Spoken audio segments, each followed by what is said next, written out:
ಅಲ್ಲ, ಮಾಸ್ತಿ ನಮ್ಮ ಕನ್ನಡದ ಆಸ್ತಿ. ಊರಲ್ಲೂ ಕೂಡ ನಿಮ್ಗೆ ಯಾರೋ ಒಬ್ಬನ ಕಂಡ್ರೆ ಆಗಲ್ಲ, ಇವನು ಕೆಟ್ಟವನು. ಆ ಬಂಡರ ಹಾಕಿದ ತಕ್ಷಣ ಕ್ಯಾರೆಕ್ಟರ್ ಚೇಂಜ್ ಆಗ್ಬಿಡ್ತು. ಸರ್, ಯಾವತ್ತೂ ಆಸೆ ಇರ್ಲಿಲ್ಲ, ಇನ್ಯಾವುದೋ ಆಸೆ ಬರೋದು ಬೇಡ. ನನ್ಗೆ ಸಾಯೋ ತನಕ ನಾನು ಆಕ್ಟಿಂಗ್ ಮಾಡ್ಬೇಕು ಸರ್, ನಂಗೆ ಅದ ಆಸೆ.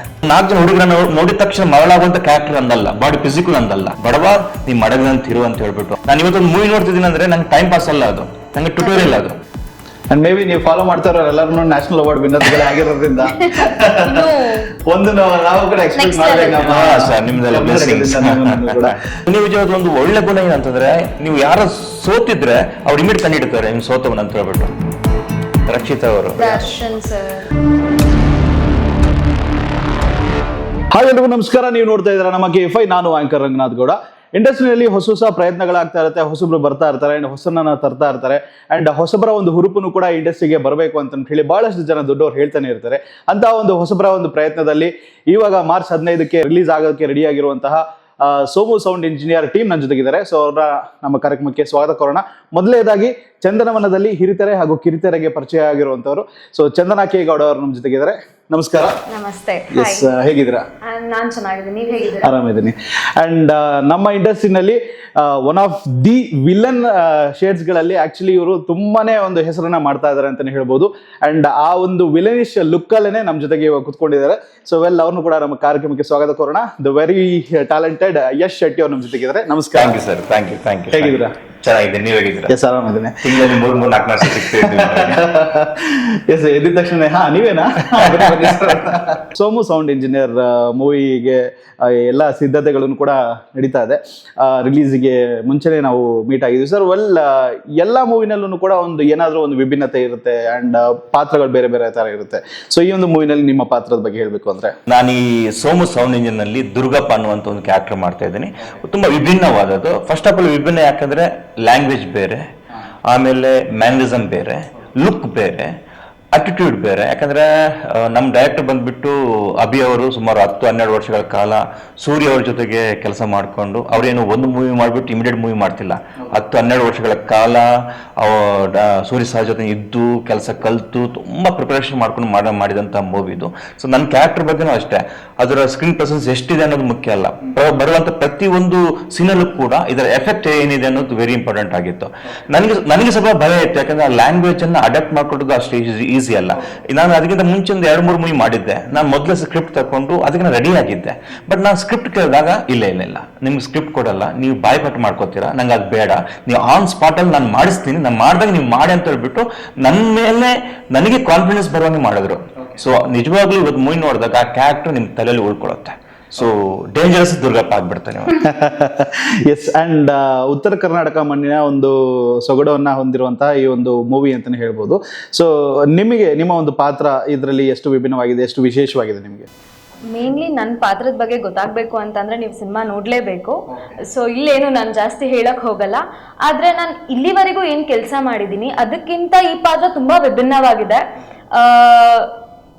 ಗ್ಲಾಮ್ ಇಲ್ಲ, ಏನಿಲ್ಲ, ಲೈಕ್ ಒಂದ್ ಹಳ್ಳಿ ಹುಡುಗಿ ನಾರ್ಮಲ್ ಆಗಿ ಹೇಗಿರೋದು. ಸಿಂಪಲ್ ಆಗಿ ಹೇಳ್ಬೇಕಂದ್ರೆ ಮೂವಿ ಹೆಸರೇ ಸೋಮು ಸೌಂಡ್ ಇಂಜಿನಿಯರ್.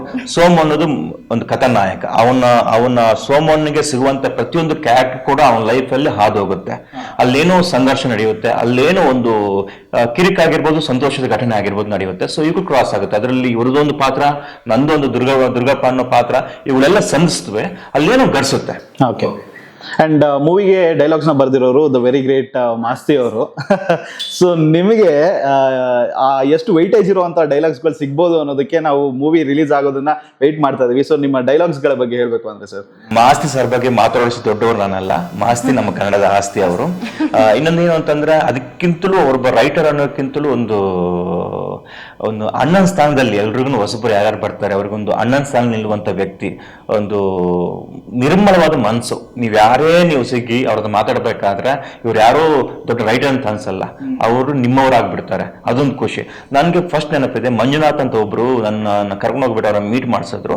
ನನ್ನ ಪರ್ಫಾರ್ಮೆನ್ಸ್ ಮಾಡಿದಂತ ವಿಡಿಯೋಸ್ ಅವ್ರಿಗೆ ತೋರಿಸ್ತಿದ್ರು. ಒಂದು ವಿಡಿಯೋಸ್ ನೋಡಿದ್ರೆ ನಾನೇನ್ ಮಾಡಿದೆ, ಆ ಒಂದು ಅವ್ರಿಗೆ ಇನ್ನೂ ನಾವು ಪರಿಚಯ ಆಗೋದು ತುಂಬಾ ಇಂಪಾರ್ಟೆಂಟ್ ಅಲ್ಲ ಸರ್, ಇನ್ನೊಂದು ನೋಡಿ ಅಂತ ಹೇಳಿದೆ.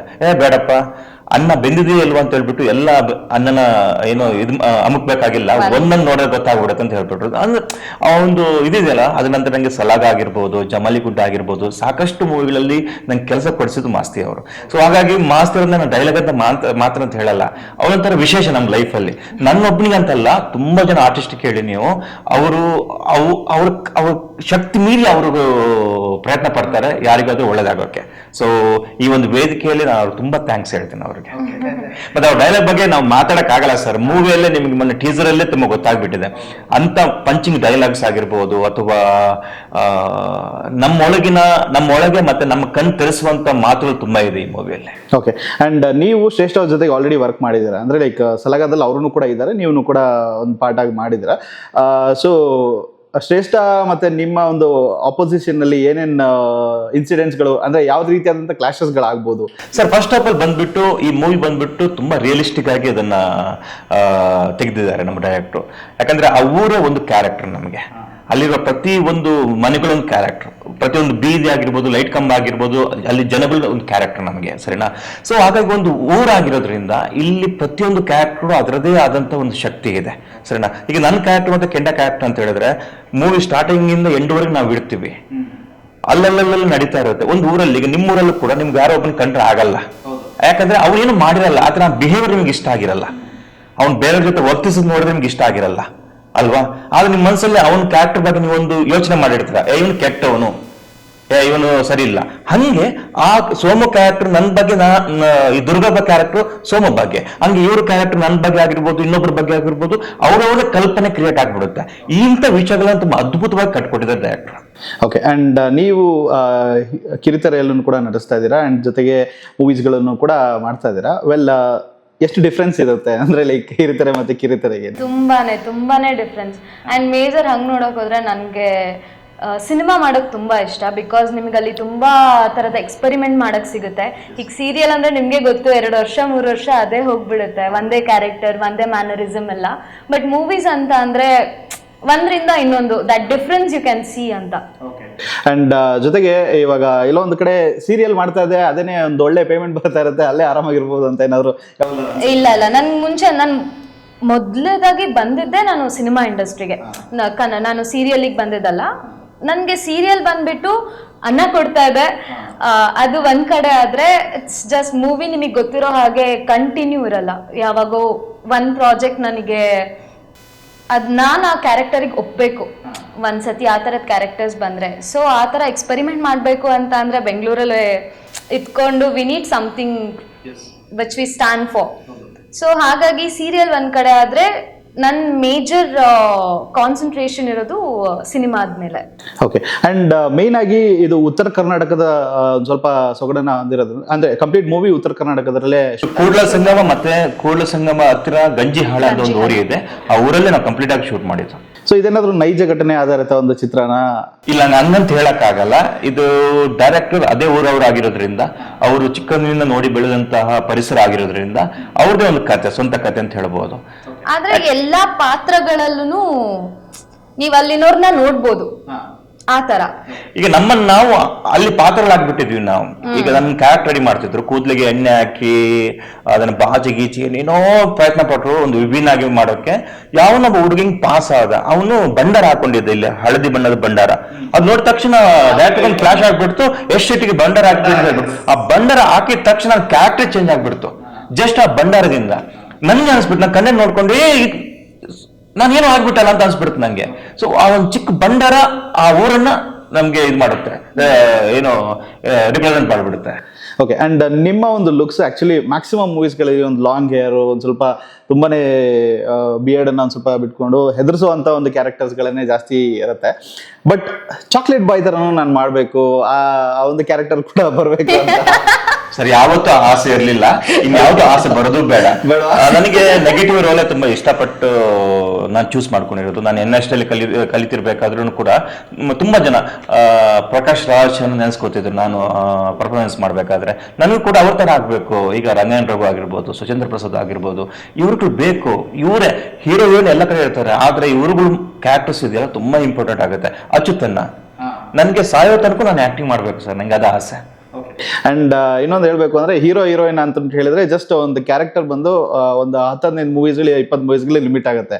ಬಟ್ ಈಗ ರಂಗಣ್ಣ ರಘು ಅವರೆಲ್ಲ ಮಾಡಿರೋ ಮೂವೀಸ್ಗಳು 450 ಸಿನಿಮಾಗಳು. ಸೊ ಎಲ್ಲಾ ಸಿನಿಮಾಗಳಲ್ಲೂ ಅವ್ರು ಇರ್ತಾರೆ. ಮತ್ತೆ ಇನ್ನೊಂದು ನಾನು ಆಕ್ಟಿಂಗ್ ಇಷ್ಟಪಡ್ತೀನಿ ಆಕ್ಚುಲಿ. ಸರಿನಾ, ನಂಗೆ ಆಕ್ಟಿಂಗ್ ಮಾಡ್ತಾ ಇರಬೇಕು. ನಂಗೆ ಆಕ್ಟಿಂಗ್ ಪ್ಯಾಷನ್ ಅದು. ನಂಗೆ ಅದು ಬಿಸಿನೆಸ್ ಇನ್ನು ಮುಂದಕ್ಕೆ ಆಗುತ್ತೆ ಅನ್ನೋ ಈಗ ಪ್ಯಾಷನ್, ನಂಗೆ ಅದು ಎಮೋಷನ್ ಆಗಿದೆ. ನಂಗೆ ಸುಮ್ಮನೆ ಕೂರಕ್ಕಾಗಲ್ಲ. ಈಗ ನಾನು ಹೀರೋ ಅಂದ್ರೆ ನಂಗೆ ಗುಡ್ ಎಮೋಷನ್ಸ್ ಮಾತ್ರ ಹೊರಗಾಗ್ಬೇಕಾಗತ್ತೆ. ನಂಗಂಗಲ್ಲ, ನಂಗೆ ಅಣ್ಣ ಮಾಡ್ಬೇಕು, ರಾಜ ಮಾಡ್ಬೇಕು, ಆ ಕಡೆಗೆ ಭಿಕ್ಷಕ ಮಾಡ್ಬೇಕು, ಈ ಕಡೆಗೆ ಏನು ಸೈಕೋಪಾತ್ ಮಾಡ್ಬೇಕು, ಎಲ್ಲನೂ ಮಾಡ್ಬೇಕು. ಎಲ್ಲ ಎಮೋಷನ್ ಅನ್ನ ಆಟ ಆಡ್ಬೇಕು ನನಗೆ. ಓಕೆ, ಇವಾಗ ಅಕಸ್ಮಾತ್ ಒಂದು ಹೀರೋ ಕ್ಯಾರೆಕ್ಟರ್ ನಿಮ್ಗೆ ಅಪ್ರೋಚ್ ಮಾಡೋದಕ್ಕೆ ಯಾರಾದ್ರೂ ಡೈರೆಕ್ಟರ್ ಇಲ್ಲ ಅಂತಿಲ್ಲ. ನಾನು ಸೂರ್ಯದಾರ ಮಾಡಿದ್ದೀನಿ, ಸ್ಕ್ರಿಪ್ಟ್ ನಂಗೆ ತುಂಬಾ ಇಷ್ಟ ಆಗ್ಬಿಡ್ತು. ಹರಿಪ್ರಿಯ ಮೇಡಮ್ ಅದಕ್ಕೆ ಹೀರೋಯಿನ್ ಆಗಿದ್ರು. ಸೊ ಅದನ್ನ ಮಾಡಿದ್ದೀನಿ, ಇಲ್ಲ ಅಂತಿಲ್ಲ. ಎಷ್ಟು ಕಾಲಂತಕಂತ ಬರುತ್ತೆ, ಅದ್ರಲ್ಲಿ ತುಂಬಾ ಚೆನ್ನಾಗಿದೆ ನಂದು. ಅದು ಕಂಟೆಂಟ್ ಓರಿಯೆಂಟೆಡ್. ಈಗ ನೋಡಿ, ಈಗ ಒಂದು 4 ಜನ ಹುಡುಗರನ್ನ ನೋಡಿದ ತಕ್ಷಣ ಮರಳಾಗುವಂತ ಕ್ಯಾರೆಕ್ಟರ್ ಅಂದಲ್ಲ, ಬಾಡಿ ಫಿಸಿಕಲ್ ಅಂದಲ್ಲ. ನಾನು ಅಂತ ಕ್ಯಾರೆಕ್ಟರ್ ಮಾಡಕ್ ಹೋದಾಗ ನನ್ಗೆ ನಂಬಿಕೆ ಇಲ್ಲ ಅದರಲ್ಲಿ. ಜನ ನಂಬಿಕೆ ಮಾಡ್ಕೋತಾರೆ ಇಲ್ಲ. ಅದೇ ಒಂದು ಒಳ್ಳೆ ಡಾರ್ಕ್ ಶೇಡ್ ಮೂವೀಸ್ ಆಗಿರ್ಬೋದು, ನನ್ನ ಕ್ಯಾರೆಕ್ಟರ್ಗೆ ನನ್ನ ಫಿಸಿಕ್ಗೆ ಹೊಂದುವಂತ ಯಾವ್ದೋ ಕ್ಯಾರೆಕ್ಟರ್ ಬಂದ್ರೆ ನಾನು ಖಂಡಿತ ಮಾಡ್ತೀನಿ, ನಾನು ಇಲ್ಲ ಅಂತಿಲ್ಲ. ಆದ್ರೆ ನನ್ಗೆ ಮೊದಲು ಕೇಳ್ಬೇಕಾದ್ರೆ ನಾನು ಇದು ಮಾಡ್ಬೋದು ಅಂತ ನಂಗೆ ಅನ್ಸ್ಬೇಕು. ಈಗ ಚಿಂಚೆ ಅಂತ ಒಂದು ಬರ್ತಿದೆ, ಅದು ಸೂಟ್ ಆಗ್ತದೆ ನಂಗೆ. ಮತ್ತೆ ದಾರಿ ತಪ್ಪಿದ ಪ್ರೇಮಿಗಳು ಅಂತ ಒಂದು ಬರುತ್ತೆ, ಅದು ನಂಗೆ ಸೂಟ್ ಆಗುತ್ತೆ ಕ್ಯಾರೆಕ್ಟರ್. ಅಂಡ್ ಅಭಿ ಅವರು ಆಲ್ರೆಡಿ ಸೂರಿ ಸರ್ ಜೊತೆಗೆ ವರ್ಕ್ ಮಾಡಿರೋದ್ರಿಂದ ಅದೊಂಥರ ಹೆಂಗಿರುತ್ತೆ ಅಂದ್ರೆ ಕಂಪ್ಲೀಟ್ ಆಗಿ ಮೂವಿಯಲ್ಲಿ ಜಾಸ್ತಿ ರಾನೆಸ್ ಇರುತ್ತೆ. ಸೊ ಈ ಮೂವಿನಲ್ಲಿ ನಾವು ಅದನ್ನ ಎಷ್ಟು ಎಕ್ಸ್ಪೆಕ್ಟ್ ಮಾಡ್ಬೋದು? ಆಕ್ಚುಲಿ ಕಂಪ್ಲೀಟ್ ಮೂವಿನೇ ಆಕ್ಚುಲಿ ರಾ ಇದೆ. ನಿಮ್ಗೆಲ್ಲೂ ಏನಂತಾರೆ, ಇವ್ರಿಗೆ ಆಕ್ಟಿಂಗ್ ಮಾಡ್ಸಕ್ಕೋಸ್ಕರ ಮಾಡಿಸಿದ್ದಾರೆ ಆ ಥರ ಎಲ್ಲ. ಇದ್ರಲ್ಲಿ ಇನ್ನೊಂದು ಮೇನ್ ಏನು ನಿಮ್ಗೆ ಹೊಸದಾಗಿ ಕಾಣಿಸೋದು ಅಂತ ಅಂದ್ರೆ, ಎಲ್ಲದ್ರಲ್ಲೂ ಇವಾಗ ನೀವು ನೋಡ್ದಂಗೆ ಹಿಂದೆ ಓಡಾಡೋರಾಗಿರ್ಬೋದು, ಅಥವಾ ಒಂದು ಸಣ್ಣ ಪುಟ್ಟ ಕ್ಯಾರೆಕ್ಟರ್ಸ್ ಹಿಂಗ್ ಬಂದ್ ಹೋಗೋದ್ನು ಇಲ್ಲೆಲ್ಲ ಆರ್ಟಿಸ್ಟ್ ನ ತಗೊಳ್ತಾರೆ. ಅಲ್ಲಿ ಹಾಗಲ್ಲ, ನಾವ್ ಒಂದಿಷ್ಟು ಜನ ಆರ್ಟಿಸ್ಟ್ ಇದೀವಿ ಅಂತ ಅಂದ್ರೆ ಈ ಮೇನ್ ಕ್ಯಾರೆಕ್ಟರ್ಸ್ ಏನಿದೆಯೋ ಅದನ್ನ ಬಿಟ್ಟು ಇನ್ ಮಿಕ್ಕಿದವರೆಲ್ಲ ಊರ್ನೋರೆ. ಸೊ ಅವ್ರು ಬಂದ್ ನ್ಯಾಚುರಲ್ ಆಗಿ, ತುಂಬಾ ನ್ಯಾಚುರಲ್ ಆಗಿ. ಇವಾಗ ಒಂದು ಹಳ್ಳಿಲಿ ಏನೋ ಒಂದು ಇನ್ಸಿಡೆಂಟ್ ನಡೀತಾ ಇದೆ, ಅಥವಾ ಯಾರೋ ಒಬ್ಬ ಇದ್ದಾನೆ, ಆ ತರ ಇರೋನು ಹೇಗಿರ್ತಾನೆ, ಅದಕ್ಕೆ ಜನ ಅವ್ನ ಸುತ್ತಮುತ್ತ ಇರೋರು ಹೇಗಿರ್ತಾರೆ, ಅದಕ್ಕೆ ಹೇಗೆ ಸ್ಪಂದಿಸ್ತಾರೆ, ಇದನ್ನೆಲ್ಲ ನೀವು ಏನೋ ಮಾಡಿದರೆ ಅಂತ ಅಲ್ಲ, ನ್ಯಾಚುರಲ್ ಆಗಿ ನೋಡ್ಬೋದು ಅನ್ನೋದು. ಓಕೆ. ಅಂಡ್ ಸರ್, ನೀವು ಪ್ರಕಾಶ್ ರಾಜ್ ಅವ್ರನ್ನ ತುಂಬಾನೇ ಜಾಸ್ತಿ ಅಡ್ಮೈರ್ ಮಾಡೋದ್ರಿಂದ ಅವ್ರದ್ದು ಯಾವ್ದಾದ್ರು ಒಂದು ಚಿಕ್ಕ ಡೈಲಾಗ್ ಅಥವಾ ಏನಾದ್ರು? ನಿಜವಾಗ್ಲೂ ನಂಗೆ ನೆನಪಿಲ್ಲ. ಅವರ ಕಾಂಜೀವರಂ ಮೂವಿ ನಂಗೆ ತುಂಬಾನೇ ಇಷ್ಟ. ಅದೊಂದು ಸೀನ್ ಹೇಳ್ತೀನಿ. ನ್ಯಾಷನಲ್ ಅವಾರ್ಡ್ ತಗೊಂಡಿದ್ದಾರೆ. ಒಂದು ಸೀನ್ ಇದೆ, ಕೊನೆಯಲ್ಲಿ ಕ್ಲೈಮ್ಯಾಕ್ಸ್ ಅಲ್ಲಿ ಅವ್ರ ಮಗಳಿಗೋಸ್ಕರ ಒಂದು ಸೀರೆ ರೆಡಿ ಮಾಡ್ತಾ ಇರ್ತಾರೆ ಅಲ್ಲ, ಆ ಸೀರೆ ತಂದು ಹೆಣದ ಮೇಲೆ ಹಾಕ್ತಾರೆ. ಕಾಲಿಗೆ ಹೇಳಿದ್ರೆ ತಲೆಗಿಲ್ಲ, ತಲೆಗೆಳಿದ್ರೆ ಕಾಲಿಗಿಲ್ಲ. ಅಂದ್ರೆ ಬಡವ ನೀ ಮಡಗಂತಿರು ಅಂತ ಹೇಳ್ಬಿಟ್ಟು ಆ ಫೀಲ್ ಹೆಂಗ್ ತೋರಿಸಿದ್ರೆ ಅಂದ್ರೆ, ಅವ್ರೆಲ್ಲಾ ಮೂವಿಯಲ್ಲಿ ನಾನು ನೋಡ್ತೀನಿ, ಫಾಲೋ ಮಾಡ್ತೀನಿ. ಯಾಕಂದ್ರೆ ನಂಗೆ ಇಷ್ಟ, ಆರ್ಟಿಸ್ಟ್ ನಂಗೆ ತುಂಬಾ ಇಷ್ಟ, ಕಲಿಯೋದು ತುಂಬಾ ಇದೆ. ನಾನು ಇವತ್ತೊಂದು ಮೂವಿ ನೋಡ್ತಿದ್ದೀನಿ ಅಂದ್ರೆ ನಂಗೆ ಟೈಮ್ ಪಾಸ್ ಅಲ್ಲ, ಅದು ನಂಗೆ ಟ್ಯುಟೋರಿಯಲ್. ಅದು ನಂಗೆ ಯಾರು ಬಂದ್ಬಿಟ್ಟು ನಿನ್ ಟೈಮ್ ಕಿಲ್ ಮಾಡ್ತಿದ್ದೆ ಅಂತ ಹೇಳಕ್ ಆಗಲ್ಲ. ಯಾಕಂದ್ರೆ ನಾನು ಎಜುಕೇಶನ್, ಇರ್ಫಾನ್ ಖಾನ್ ಆಗಿರ್ಬೋದು, ಯಾವ ಆಕ್ಟರ್ ಕೂಡ ಆಗಿರ್ಬೋದು. ಅಂಡ್ ಮೇ ಬಿ ನೀವು ಫಾಲೋ ಮಾಡ್ತಾ ಇರೋ ಎಲ್ಲರೂ ನ್ಯಾಷನಲ್ ಅವಾರ್ಡ್ ವಿನ್ನರ್ಗಳೇ ಆಗಿರೋದ್ರಿಂದ ಒಂದು ನಾವು ಕೂಡ ಎಕ್ಸ್ಪೆಕ್ಟ್ ಮಾಡ್ಬೇಕು. ಅಂಡ್ ವಿಜಯ್ ಸರ್ ಅವರ ಒಂದು ಡೈರೆಕ್ಷನ್ ಅಲ್ಲಿ ಸಲಗ ಬಂದಿದ್ದು. ಸೊ ಆ ಡೈರೆಕ್ಷನ್ ನೀವು ಎಷ್ಟು ಎಂಜಾಯ್ ಮಾಡಿದ್ರಿ? ತುಂಬಾ ಎಂಜಾಯ್ ಮಾಡಿದ್ವಿ ಸರ್. ನಾವು ಅವತ್ತೆಲ್ಲ ಏನಂದ್ರೆ ನಮ್ಗೊಂದು ಹಿಟ್ಗೆ ವೇಟ್ ಮಾಡ್ತಿದ್ವಿ ನಾವು, ಸರಿನಾ. ಅವಾಗ ನಾವೆಲ್ಲ ಸೋತಿದ್ವಿ, ಸರಿನಾ. ದುನಿಯಾ ಸರ್ ಅವ್ರ ದುನಿಯಾ ವಿಜಯದ ಒಂದು ಒಳ್ಳೆ ಗುಣ ಏನಂತಂದ್ರೆ, ನೀವು ಯಾರ ಸೋತಿದ್ರೆ ಅವ್ರು ಇಮಿಡಿಯೇಟ್ ಕಂಡಿಡ್ತಾರೆ ಇವ್ನು ಸೋತವನ್ ಅಂತ ಹೇಳ್ಬಿಟ್ಟು. ಅಂತವ್ರ ಕಂಡ್ರೆ ಭಾರಿ ಪ್ರೀತಿ ಅವರಿಗೆ, ಅವ್ರು ಕರ್ಕೊಂಡು ಹೋಗ್ಬಿಡ್ತಾರೆ ಅವರು. ಅಂಡ್ ಸರ್, ನೀವು ಇವಾಗ ಪ್ಯಾನ್ ಇಂಡಿಯಾ ಲೆವೆಲ್ ಅಲ್ಲಿ ಫೇಮಸ್ ಆಗ್ತಾ ಇದ್ದೀರಾ. ಸೊ ವೆಯ್ಟ್ ಮಾಡ್ತಾ ಇದೀವಿ ಕೇಡಿಗೆ. ಸೊ ಯಾವಾಗ ಬರ್ಬೋದು? ಏನಾದ್ರೂ ಸುಳಿವು ನೀವು ನಿಮ್ ಕಡೆಯಿಂದ ಕೊಡ್ತೀರಾ? ಈಗೇನು ಲಾಸ್ಟ್ ಶೆಡ್ಯೂಲ್ ನಡೀತಾ ಇದೆ, ಇನ್ನು ಸ್ವಲ್ಪ ಶೂಟ್ ಇದೆ ಅಷ್ಟೇ. ಸಂಜಯ್ ದತ್ತ ಅವರ ಪೋರ್ಷನ್ಸ್ ಎಲ್ಲ ಮುಗಿದೋಗಿದೆ. ಇನ್ನು ಶಿಲ್ಪಾ ಶೆಟ್ಟಿ ಅವ್ರದ್ದಿದೆ, ಧ್ರುವ ಸಾರು, ನಮ್ದೆಲ್ಲ ಸ್ವಲ್ಪ ಇದೆ. ಬೇಗ ಮುಗಿಯುತ್ತೆ. ಆದಷ್ಟು ಬೇಗ ನಾವು ಥಿಯೇಟರ್ಗೆ ಬರ್ತೀವಿ. ಇದ್ರ ಬಗ್ಗೆ ಹೆಚ್ಚಿನ ಅಪ್ಡೇಟ್ ಈಗ ಪ್ರೇಮ್ಸ್ ಅವರು ತುಂಬಾನೇ ವಿಭಿನ್ನವಾಗಿ ಪ್ಲಾನ್ಗಳನ್ನ ಮಾಡ್ಕೊಂಡಿರ್ತಾರೆ ಆಕ್ಚುಲಿ. ಸೊ ಅವ್ರ ಜೊತೆ ವರ್ಕ್ ಮಾಡಿದ್ದು ಹೇಗೆ ಅನಿಸ್ತು? ಏನಿಲ್ಲ ಸರ್, ಅವ್ರು ಡೈರೆಕ್ಷನ್ ಮಾಡ್ಬೇಕಾದ್ರೆ ನಮ್ಗೆ ಇಲ್ಲಿ ಒಂದು ಕಿಕ್ ಕೊಡುತ್ತೆ. ನಾನು ಕೂಡ ಡೈರೆಕ್ಟರ್ ಆಗ್ಬೇಕನ್ನೋ ಕಿಕ್ ಕೊಡುತ್ತೆ. ಯಾಕಂದ್ರೆ ಅಷ್ಟು ಒಂದು ಅವರೊಳಗೆ ಇಳಿದು, ನಾನು ಏಕಲವ್ಯದಲ್ಲಿ ಅವ್ರ ಜೊತೆ ನಾನು ಕೆಲಸ ಮಾಡಿದ್ದೀನಿ. ಆವಾಗಿದ್ದ ಪ್ರೇಮ್ ಸರ್, ನಾನು KDL ನೋಡ್ತಿರೋ ಪ್ರೇಮ್ ಸರೇ ಬೇರೆ, ಯಾಕೆ ಆ ಪ್ರೆಷರೇ ಬೇರೆ.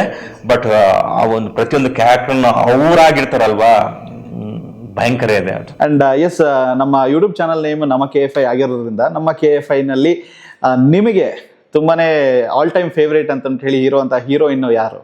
ನನ್ಗ ಇಲ್ಲಿ ಕನ್ನಡದಲ್ಲ? ಓಕೆ, ರಮ್ಯಾ. ರಕ್ಷಿತಾ ಅವರು. ಯಾಕಂದ್ರೆ ನಾವು ಕಾಲೇಜ್ ಹೋಗ್ಬೇಕಾದ್ರೆ ಅಥವಾ ಸಾರಿ 10th ಇಂದ PUC ಎಲ್ಲ ಮುಗಿಸ್ಬೇಕಾದ್ರೆ ಅವರೇ ಹೀರೋಯಿನ್ಗಳು ಅಲ್ವಾ. ಅದೆರಡು ಹೆಸರು ಯಾವತ್ತು ಮರೆಯಕ್ಕಾಗಲ್ಲ ನಮಗೆ. ಎಸ್, ಸೊ ಒಂದು ಆಪರ್ಚುನಿಟಿ ಆದಷ್ಟು ಬೇಗ ಸಿಗ್ಲಿ. ರಕ್ಷಿತಾ ಮೇಡಮ್ ಪ್ರೊಡಕ್ಷನ್ ಕೆಲಸ ಮಾಡಿದ್ದೀನಿ. ಓಕೆ. ಸೊ ವೆಲ್, ನಿಮಗೆ ನಮ್ಮ ಇಂಡಸ್ಟ್ರಿಯಲ್ಲಿ ಸೆಲೆಬ್ರಿಟಿ ಕ್ರಶ್ ಅಂತ ಯಾರಾದ್ರೂ ತುಂಬಾನೇ ಇಷ್ಟ ಅಂತ ಹೇಳುವಂತ ಹೀರೋ? ದರ್ಶನ್ ಸರ್.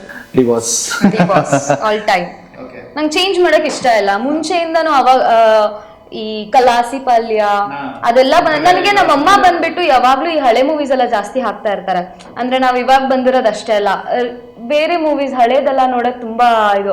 ನಾನು 7th ಇಂದ 8th ಇದ್ದಾಗ್ಲೂ ಕೂಡ ಬ್ಯಾಕ್ ಅದೇ ಮೂವೀಸ್. ನನಗೆ ಸಾರಥಿ ಎಸ್ಸತಿ ನೋಡಿದ್ರು ಬೇಜಾರಾಗಲ್ಲ, ಗಜ ಎಸ್ಸತಿ ನೋಡಿದ್ರು ಬೇಜಾರಾಗಲ್ಲ. ಸೊ ಅವ್ರ ಮೂವೀಸ್, ಅವ್ರ ಸಾಂಗ್ಸು ನಂಗೆ ತುಂಬಾನೇ ಇಷ್ಟ. ಓಕೆ.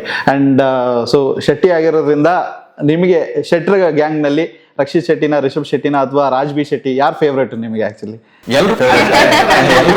ಡೈರೆಕ್ಟರ್ ಆಗಿ ಹೇಳಿ, ಯಾರು ಫೇವ್ರೇಟ್ ಆಗ್ತಾರೆ? ಆಸ್ ಎ ಡೈರೆಕ್ಟರ್ ಆಗಿನ ಹೆಂಗ್ ಹೇಳೋದು, 3 ಜನ ಹಿಟ್ ಮೂವಿ ಕೊಟ್ಟಿದ್ದಾರೆ, ಎಲ್ಲ ಕೊಟ್ಟಿದ್ದಾರೆ. ಸೊ ಅದನ್ನ ಬ್ಯಾಲೆನ್ಸಿಂಗ್ ಹೆಂಗ್ ಮಾಡೋದು ಈಗ? I think Rishab Shetty. Rishab, okay. Yes, so ಆ ಒಂದು ಟೀಸರ್ ಲುಕ್ ನೋಡಿದೀವಿ ಆಕ್ಚುಲಿ. ಸೊ ಚಾಪ್ಟರ್ 1 ಇನ್ನೇನು ರೆಡಿ ಆಗ್ತಾ ಇದೆ. ಸೊ ನೆಕ್ಸ್ಟ್ ವರ್ಷ ರಿಲೀಸ್ಗೆ ರೆಡಿ ಆಗಿದೆ. ಸೊ ಹೆಂಗ ಅನಿಸ್ತು ನಿಮಗೆ ನೋಡಿದ್ಮೇಲೆ? ಯಾವ್ದನ್ನ? ಕಾಂತಾರ. ತುಂಬಾ, ಯಾಕಂದ್ರೆ ಕಾಂತಾರ 1 ಕೂಡ ನಾನು ಅದೇ ಊರಿನವರ ಆಗಿದ್ದರಿಂದ ನೋಡ್ಬೇಕಾದ್ರೆ ಲಾಸ್ಟ್ 20 ನಿಮಿಷ ಚಪ್ಪಲ್ ಬಿಟ್ಟು ನೋಡಿದೀನಿ ನಾನು. ಯಾಕಂದ್ರೆ ನಾವು ನಂಬುವಂಥದ್ದು ಅದು. ಮೊನ್ನೆ ಇತ್ತೀಚೆಗೆ ಡಿಸೆಂಬರ್ 20ನೇ ತಾರೀಕು ನಮ್ಮ ಮನೇಲಿ ಕೋಲ ನಡೀತು. ಯಾಕಂದ್ರೆ ನಾವು ಬಿಲೀವ್ ಮಾಡ್ತೀವಲ್ಲ, ಅದನ್ನ ನೋಡ್ಬೇಕಾದ್ರೆ ನಮ್ಮ ಮೈ ಒಳಗೆ ಒಂದು ಎನರ್ಜಿ ಪಾಸ್ ಆದಂಗೆ ಆಗುತ್ತೆ. ನನ್ಗೆ ಆಗಿದೆ ಸರಿನಾ. ಈಗ ನೋಡಿ, ಕಾಂತದಿಂದ ಎಷ್ಟೊಂದು ಚೇಂಜಸ್ ಆಯ್ತು ಅಂತಂದ್ರೆ, ನಮ್ಮ ಮನೆ ಕೋಲ ನೋಡೋಕೆ ಮುಂಬೈಯಿಂದ ಇದುವರೆಗೆ ಬರ್ದಿದ್ದಂತ ನಮ್ಮ ಫ್ಯಾಮಿಲಿ ಮೆಂಬರ್ಸ್ ಅಂದ್ರೆ ನಮ್ಮ ಮಾವನ ಹೆಂಡತಿ ಕಡೆಯವರೆಲ್ಲ ಕೋಲ ನೋಡಕಂತಾನೆ ಬಂದಿದ್ದಾರೆ. ಅದು ಚೇಂಜಸ್. ಅದು ಆ ಒಂದು ಭಯ ಭಕ್ತಿ, ಹೌದಾ ನಾವು ಇಷ್ಟು ವರ್ಷ ಮಿಸ್ ಮಾಡ್ಕೊಂಡಿದೀವ, ನೋಡಕ್ ಹೋಗ್ಬೇಕಂತ ಎಲ್ಲ ಬಂದ್ರಲ್ಲ, ಅದು ಚೇಂಜಸ್. ಅದೊಂದು ಮೂವಿ ಮಾಡಿ ಚೇಂಜಸ್. ಎಸ್, ಸೊ ಆ ರೀತಿಯಾದಂತಹ ಮೂವಿ ಇನ್ನೂ ನಮ್ಮ ನೆಲದ ಮೂವಿ, ನಮ್ಮ ಒಂದು ಕಥೆಯನ್ನ ಹೇಳುವಂತ ಮೂವಿ ಇನ್ನೂ ಜಾಸ್ತಿ ಬರ್ಲಿ ಅಂತ ಕೇಳ್ಕೊಂತೀವಿ. ಅಂಡ್ ಕಡೆಯದಾಗಿ ಸೋಮು ಸೌಂಡ್ ಇಂಜಿನಿಯರ್ 15ನೇ ತಾರೀಕು ಬರ್ತಾ ಇದೆ, ಮಾರ್ಚ್ಗೆ. ಸೊ ಏನ್ ಎಕ್ಸ್ಪೆಕ್ಟ್ ಮಾಡ್ತಾ ಇದ್ದಾರೆ? ಅಂಡ್ ಈಗ ಕನ್ನಡಿಗರು ಈ ಒಂದು ಮೂವಿನ ನೋಡ್ಲಿಲ್ಲ ಅಂದ್ರೆ ಏನ್ ಮಿಸ್ ಮಾಡ್ಕೊಂತಾರೆ? ಒಂದು ಒಳ್ಳೆ ಎಮೋಷನ್ ಮಿಸ್ ಮಾಡ್ಕೋತೀರಾ, ಒಂದು ಊರಿನ ಕಥೆನ ಮಿಸ್ ಮಾಡ್ಕೋತೀರಾ. ಯಾಕಂದ್ರೆ ಇದು ನಿಮ್ಮ ಊರಿನ ಅಂತ ನಾನು ಹಿಂಗೆ ಹೇಳ್ತಿದ್ದೀನಿ ಅಂದ್ರೆ, ನಿಮ್ಮ ಊರಿನ ಮಣ್ಣು ಬೇರೆ, ಅದರ ಸ್ಮೆಲ್ ಬೇರೆ. ಇನ್ನೊಂದು ಊರಿದ ಒಂದು ಊರಿದ ಮಣ್ಣು ಬೇರೆ, ಅದ್ರ ಸ್ಮೆಲ್ ಬೇರೆ. ನೀವೇನ್ ಮಿಸ್ ಮಾಡ್ಕೋತೀರಾ ಅಂದ್ರೆ ಆ ಊರಿನ ಸ್ಮೆಲ್ ಮಿಸ್ ಮಾಡ್ಕೋತೀರಾ. ಅದನ್ನ ಮಿಸ್ ಮಾಡ್ಕೋಬೇಡಿ. ನಿಮ್ಮ ಊರಿಗೊಂದು ಹಿಂಗೆ ಸ್ಮೆಲ್ ಇದೆಯೋ ಹಂಗೆ ಬೇರೆ ಇನ್ನೊಂದು ಸ್ಮೆಲ್ ಇದೆ, ಆ ಸ್ಮೆಲ್ ಮಿಸ್ ಮಾಡ್ಕೋಬೇಡಿ. ಆ ಸ್ಮೆಲ್ ಅದೇ ಮಾರ್ಚ್ 15ನೇ ತಾರೀಕು ಕರ್ನಾಟಕದ ಎಲ್ಲ ಕಡೆ ಎಲ್ಲ ಥಿಯೇಟರ್ಗೆ ಬರ್ತಾ ಇದೆ. ಅಲ್ಲಿಗೆ ಹೋಗಿ ಆ ಸ್ಮೆಲ್ನ ತಗೊಳ್ಳಿ, ಎಂಜಾಯ್ ಮಾಡಿ. ನೀವು ನಿಮ್ಮ ಪಾತ್ರ ಎಷ್ಟು ವಿಶೇಷವಾಗಿದೆ, ವಿಭಿನ್ನವಾಗಿದೆ ಅಂತಲೂ ಕೂಡ ಹೇಳಿದ್ದೀರಾ. ಈ ಮೂವಿಯನ್ನ ಕನ್ನಡಿಗರು ನೋಡ್ಲಿಲ್ಲ ಇನ್ ಕೇಸ್ ಥಿಯೇಟ್ರಲ್ಲಿ ಅಂತ ಹೇಳಿದ್ರೆ ಏನೇನ ಮಿಸ್ ಮಾಡ್ಕೊಂತಾರೆ ಆಕ್ಚುಲಿ? ಖಂಡಿತ. ಈಗ ನೀವ್ ಹೇಳ್ದಂಗೆ ಕಾಂತಾರ ಅಂಡ್ ಆ ತರ ತುಂಬಾ ಮೂವೀಸ್ ಬಂದಿದೆ ವೇರ್ ಅವ್ರವ್ರು ನಾಡಿನ ಸೊಗಡನ್ನ ತಿಳಿಸ್ಕೊಟ್ಟಿದ್ದಾರೆ ಜನಕ್ಕೆ. ಕಾಟೇರನು ಹೌದು. ಸೊ ಈಗ ನೀವು ಇಲ್ಲಿನವ್ರಿಗೆ, ಈ ಕಡೆ ಸೈಡ್ ಅವರಿಗೆ, ಉತ್ತರ ಕರ್ನಾಟಕ ಸೈಡ್ ಮಂದಿ ಅಂತ ಅಂದ್ರೆ ಒಂದ್ ಗೊತ್ತಾಗೋದು ಖಡಕ್ ಇದ್ದಾರೆ, ತುಂಬಾ ರಗಡ್ ಇರ್ತಾರೆ ಅಂತ ಹೇಳ್ಬಿಟ್ಟು. ಸೊ ಅವ್ರದ್ದು ಜೀವನ ಹೇಗಿರುತ್ತೆ, ಅವ್ರದ್ದು ದಿನಚರ್ಯ ಹೇಗಿರುತ್ತೆ, ಅಲ್ಲಿನ ಜನದ್ದು ಮನಸ್ಥಿತಿ ಏನು, ಅವ್ರದ್ದು ಎಮೋಷನ್ಸ್ ಎಲ್ಲ ಹೇಗಿರುತ್ತೆ ಅನ್ನೋದು ಒಂದು ತುಂಬಾ ಚೆನ್ನಾಗಿ ತಿಳ್ಕೊಳ್ಬಹುದು. ಅಂಡ್ ಇಫ್ ಅದನ್ನ ನೋಡ್ಲಿಲ್ಲ ಅನ್ನೋದ್ರೆ ಇದರಲ್ಲಿ ಅಮ್ಮನ ಎಮೋಷನ್ಸ್ ಆಗಿರ್ಬೋದು, ಅಥವಾ ಇವ್ರ ತರದ ಕ್ಯಾರೆಕ್ಟರ್ಸ್ ಆಗಿರ್ಬೋದು, ಡಿಫ್ರೆಂಟ್ ಕ್ಯಾರೆಕ್ಟರ್ಸ್. ಸೊ ಅಲ್ಲಿನ ಜನ ಹೇಗಿರ್ತಾರೆ ಅನ್ನೋದು ಒಂದು ಮೇನ್ ಆಗಿ ತಿಳ್ಕೊಬಹುದು. ಅಂಡ್ ಎಸ್, ಇವಾಗ ಉತ್ತರ ಕರ್ನಾಟಕ ಅಂತ ಹೇಳಿದ ತಕ್ಷಣ ಫಸ್ಟ್ ಅಲ್ಲಿ ಪ್ರೀತಿಯಿಂದ ಮಾತಾಡ್ತಾ ಇದ್ರೆ ಬೈಗಳದಿಂದ. ನೀವಿಬ್ರು ಮೂವಿ ಮುಗಿಯೋ ಅಷ್ಟರಲ್ಲಿ ಎಷ್ಟು ಬೈಗಳನ್ನ ಕಲ್ತ್ರಿ ನೀವು? ನಮ್ ಕಡೆ ಎಲ್ಲ ಬೈಯೋದೇ ಕಮ್ಮಿ. ಇಲ್ಲ, ನಿಮಗೆ ನಾವು ದೂರದಲ್ಲಿ ನೋಡಿದಾಗ ಆ ಕಡೆ ಜನ ತುಂಬಾ ರಫ್ ಅಂತ ಅನ್ಸ್ಬಿಡ್ತಾರೆ.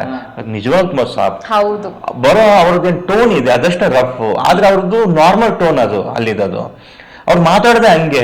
ನೀವು ಹೇಳ್ತೀರ, ನಾವು ಶೂಟ್ ಮಾಡಕ್ ಹೋಗ್ತಿದ್ವಿ, ಯಾವ ಒಂದು ಊರಲ್ಲಿ ಮದುವೆ, ಅಲ್ಲಿ ಅವ್ರು ಬಂದು ಮಗನ ಊಟಕ್ಕೆ ಅಲ್ಲಿಗೆ ಬರ್ಬೇಕಂತ ಹೇಳ್ಬಿಟ್ಟು ಬಿಡ್ಲೇ ಇಲ್ಲ, ಕರ್ಕೊಂಡ್ಬಿಟ್ಟು ಎಲ್ಲಾ ಟೆಕ್ನಿಷಿಯನ್ಸ್, ಎಲ್ಲ ಆಕ್ಟರ್ಸ್ ಎಲ್ಲ ಕರ್ಕೊಂಡು ಊಟ ಹಾಕಿಸ್ಬಿಟ್ರು. ಒಂದ್ ದಿವಸ ಇನ್ಯಾರದ ಮನೆಯಲ್ಲಿ, ಪಂಚಾಯತ್ ಮೆಂಬರ್ ಯಾರ ಮನೆಯಲ್ಲಿ, ಸರಿನಾ, ಎಲ್ರಿಗೂ ಊಟ ಮಧ್ಯಾಹ್ನ. ಅದ್ ಯಾವ ತರ ಊಟ, ಎಷ್ಟು ಬಗೆ ಅಂದ್ರೆ ಆ ಒಂದು ಹಳ್ಳಿಗಳ ಪ್ರೀತಿನೇ ಬೇರೆ. ಆಕ್ಚುಲಿ ಏನ್ ಗೊತ್ತಾ, ತುಂಬಾ ಕಂಜೂಸ್ ಮತ್ತೆ ತುಂಬಾ ಮನಸ್ಸು ಹಾಳು ಮಾಡ್ಕೊಂಡು ನಾವು ಇಲ್ಲಿ ಪೇಟೆಯಲ್ಲಿ ಇರೋ. S, exactly. ಅಂಡ್ ಇವಾಗ ತುಂಬಾನೇ ಸ್ಪೆಷಲ್ ಆಗಿರುವಂತ ಮೂವಿ ನಿಮ್ಮ ಲೈಫ್ ನಲ್ಲಿ ಬರ್ತಾ ಇರೋದಂದ್ರೆ ವಿಚ್ ಇಸ್ KD. ಸೊ ಧ್ರುವ ಅವರ ಬಗ್ಗೆ ಏನಾದ್ರು ಹೇಳ್ಬೇಕು ಅಂತ ಹೇಳಿದ್ರೆ ಸಿಕ್ಕಾಪಟ್ಟೆ ಡೆಡಿಕೇಶನ್. ನಾನು ನೋಡ್ತಿದ್ದೇನೆ ಲಾಸ್ಟ್ 1 year ಇಂದ ಈ ಕಡೆ ಬಾಡಿ ಇಳಿಸ್ಬಿಡೋದು, ಆ ಕಡೆ ಬಾಡಿ ಅಪ್ ಮಾಡೋದು ಮಾರ್ಟಿನಿಗೋಸ್ಕರ. ಅದು ಅಷ್ಟು ಈಸಿ ಕೆಲಸ ಅಲ್ಲ ಅದು. 15-20 ದಿವಸದಲ್ಲಿ ಅದಕ್ಕೊಂದು ಬೇರೆ ರೀತಿ ಡೆಡಿಕೇಶನ್ ಬೇಕಾಗುತ್ತೆ. ಮತ್ತೆ ನಾನು ಜಾಸ್ತಿ ಹೇಳಕ್ಕಾಗಲ್ಲ KD ಬಗ್ಗೆ, ಬಟ್ ಅದು ಒಂದು ಒಳ್ಳೆ ಏನು ಗುಣ ಇದೆ ಅವರಿಗೆ. ಯಾರೇ ಈಗ ನಮ್ಮನ್ನ DSS ಒಂದು ಟೀಸರ್ ರಿಲೀಸ್ಗೆ ಅಂತ ಹೋದ್ವಿ, ಇಮಿಡಿಯೇಟ್ ಆಗಿ ಪಾಪ ಅವ್ರು ಎಷ್ಟೋ ಬೀಸಲ್ಲಿದ್ರು, ಮಾರ್ಟಿನ್ ಅದೆಲ್ಲ ವರ್ಕಲ್ಲಿ ಇದ್ರು, ಬಂದಿದ್ದಾರೆ ಹೊಸಬರು ಬಂದಿದ್ದಾರೆ ಪಟ್ಟಂತ ಕರೆಸಿ ವರ್ಕ್ ಮಾಡಿಸ್ಕೊಡೋದು ತುಂಬಾ ಚೆನ್ನಾಗಿತ್ತು. ಸೊ ಖುಷಿ ಆಗ್ತಿದೆ KD ಅವ್ರ ಜೊತೆ ವರ್ಕ್ ಮಾಡ್ತಿರೋದಕ್ಕೆ. ಸೋಮು ಸೌಂಡ್ ಇಂಜಿನಿಯರ್ಗೆ all the very best. Thank you sir. And ನಿಮ್ಗೆ ಇನ್ನಷ್ಟು ಪ್ಯಾನ್ ಇಂಡಿಯಾ ಸಿನಿಮಾಗಳು ಸಿಗ್ಲಿ ಅಂಡ್ ನಿಮಗೂ ಕೂಡ ಒಳ್ಳೊಳ್ಳೆ ಪ್ರಾಜೆಕ್ಟ್ಸ್ಗಳು ಬರಲಿ ಅಂತ ಹೇಳಿ ಕೇಳ್ಕೊಂತೀನಿ. ಮಾರ್ಚ್ 15ನೇ ತಾರೀಕು ಪ್ರತಿಯೊಬ್ಬರೂ ಕೂಡ ಸೋಮು ಸೌಂಡ್ ಇಂಜಿನಿಯರ್ ಮೂವಿನ ಕನ್ನಡ ಸಿನಿ ಪ್ರೇಕ್ಷಕರು ಥಿಯೇಟರ್ನಲ್ಲೇ ಬಂದು ಮೂವಿನ ನೋಡಿ ಹರಸಿ ಹಾರೈಸಿ. ಬಿಕಾಸ್ ಕನ್ನಡಿಗರಿಗೆ ನಿಮ್ಮ ಒಂದು ಪ್ರೋತ್ಸಾಹನೇ ಉತ್ಸಾಹ ಆಗಿರುತ್ತೆ. And thank you so much. ಇಷ್ಟೊತ್ತು ಫಸ್ಟ್ ಟೈಮ್ ಏನಾದರೂ ನೀವು ನಮ್ಮ KFI ನೋಡ್ತಾ ಇದ್ದೀರಾ ಅಂತ ಹೇಳಿದ್ರೆ ಲೈಕ್ ಮಾಡಿ, ಕಮೆಂಟ್ ಮಾಡಿ, ಶೇರ್ ಮಾಡಿ, ಸಬ್ಸ್ಕ್ರೈಬ್ ಮಾಡಿ, ಎಲ್ಲ ಒತ್ತಿ. ಧೂಳ್ ಹಚ್ಬಿಡಿ. Thank you so much. ಇಷ್ಟು ಥ್ಯಾಂಕ್ ಯು.